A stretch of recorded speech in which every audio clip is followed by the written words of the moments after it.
Average. Second half వల్లే average అని చెప్పాను, లేదా ఫ్లాప్ అని చెప్పేదాన్ని. ఆయన వెళ్ళిపోయాక స్టోరీ ఉంటుంది యాక్చువల్లీ. ఆ లాస్ట్కి ఆ కళ్ళు తీసేది అదంతా లాస్ట్కే కదా ఉంటుంది. అంతకుమించి రొమాన్స్ అంతా అన్నెసరీగా అనిపించింది. మీరు డివోషనల్ మూవీ అన్నప్పుడు 2 hours డివోషన్ పెట్టి ½ hour రొమాన్స్ పెడితే సరిపోతుంది. మీరు 2 hours రొమాన్స్ పెట్టి ½ hour డివోషన్ పెట్టినందుకు ఐఎమ్ డిసప్పాయింటెడ్. చాలా ల్యాగ్ అనిపించింది స్టోరీ. ప్రభాస్ది బాగుంది, అక్షయ్ కుమార్ది బాగుంది, విష్ణు గారిది బాగుంది.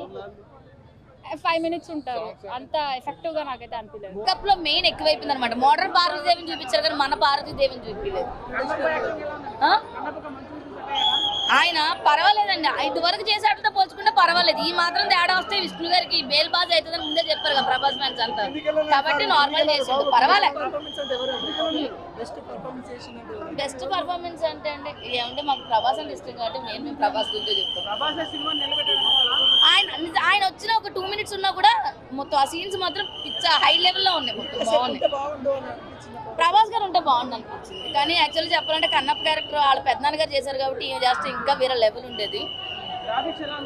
గ్రాఫిక్స్ పర్వాలేదండి. పోయినాక దేవుడు అనే ఒక ఫీల్ వస్తుంది కానీ అంతకుముందు అంతసేపు కూడా ఈ రొమాన్స్ ఈ గొడవలు ఇవి అయిపోయింది మొత్తం. పర్వాలేదండి, టికెట్ డబ్బులకి అయితే న్యాయం జరిగినట్టే, టికెట్స్కి అయితే మాత్రం న్యాయమైనట్టే.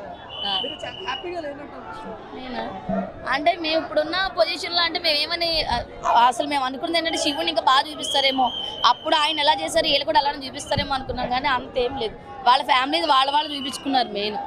ఆ పిల్లలు కూడా ఫస్ట్ విష్ణు గారు వాళ్ళ పాపలతో డ్యాన్స్ చేయించాడు ఫస్ట్ సాంగ్కి ఇంట్రడక్షన్ అనేది. కానీ అది కూడా ఏమైందంటే పిల్లలు కూడా డ్యాన్స్ ఇంకొంచెం వాళ్ళకి మనం ట్రైనింగ్ ఇచ్చి తీసుకొచ్చి చేపిస్తే బాగుండదేమో అనిపించింది. బాబు అయితే మాత్రం బాగా చేశాడు. ప్రభాస్ గారు ఎంటర్ అయిన తర్వాత ఉంటుంది భయ్యా, ట్రోలర్స్ కూడా వచ్చారు. సినిమా స్టార్ట్ అయ్యేప్పటి నుంచి ట్రోలర్స్ స్టార్ట్ చేశారు. వెనకాల అరవడము, లొల్లి చేయడము, హడావిడి చేయడము, నువ్వు బాలేవు ఏవి బాలేవు అని. ప్రభాస్ గారు ఎంటర్ అయిన తర్వాత నుంచి ఉంది భయ్యా. ప్రభాస్ గారు ఎంటర్ అయినప్పటి నుంచి అందరికన్నా పెద్ద ఎవరు? శివయ్య కదా. శివయ్యనే ఆ శివయ్య గురించి మాట్లాడాడు. శివయ్య గురించి ఎక్స్ప్లెయిన్ చేయడం ప్రభాస్ గారు చాలా అంటే చాలా సంతోషంగా ఉంది. ప్లీజ్ అందరూ సినిమా చూడండి. Thank you. Prabhas and Vishnu favourite. చాలా బాగుందండి, భక్తి పరంగా చాలా బాగుంది. బోరింగ్ ఏం లేదండి, ఎందుకంటే భక్తి రస చిత్రం కదా, చాలా బాగుంది. ప్రభాస్ ఎంట్రీ పిక్స్ భయ్య రుద్ర తోటి హైలైట్ సినిమా ఒక పీప్ చేసింది. విఎఫ్ఎక్స్ మాత్రం సంపించినాడు. ఎవరి యాక్టింగ్ బాగుందంటే ప్రభాస్ మంచు విష్ణు వాళ్ళ స్క్రీన్ పైన ఎవరికి అనిపిస్తే బాగుంది? ఎవరి యాక్టింగ్ బెస్ట్ అని చెప్పలేము, ఎవరిది వాళ్ళు వాళ్ళ క్యారెక్టర్ కి న్యాయం చేశారండి. ప్రభాస్ వచ్చిన తర్వాత మనకి మూవీ ఇంకొంచెం హైప్ ఇచ్చింది.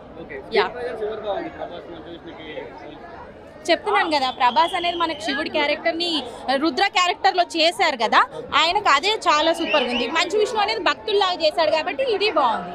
యా, ఇద్దరిని మన అంత నేను తెలియదండి. అది లేదండి, ఫస్ట్ హాఫ్ కొంచెం లాగ్ అనిపించింది, బట్ క్లైమాక్స్ తో కవర్ చేసేసారు కంప్లీట్ గా. బాగుందండి, చూడొచ్చు ఫ్యామిలీతో కలిసి. ఈ జనరేషన్ లో పిల్లలు చూడాల్సింది సినిమా. ప్రభాస్ యాక్టింగ్ అంటారు, చెప్పనవసరం లేదు. ఈ మధ్యలో చూసిన కాలంలో ఏ సినిమా చూసినా ప్రభాస్ హిట్.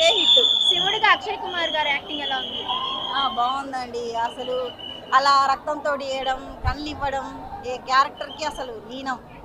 కాజల్ గారి యాక్టింగ్? కాజల్ భక్తి పారవశ్యంగానే ఉన్నారు, పార్వతి క్యారెక్టర్ కాబట్టి ఆమె డీసెంట్ గా బాగుంది. ప్రభాస్ గారి ఎంతసేపు ఉంది క్యారెక్టర్? 10 నిమిషాలు లేదండి, 20 నిమిషాలు ఉంది. నేను రికార్డ్ కూడా చేశానండి. 20 minutes ఉందండి.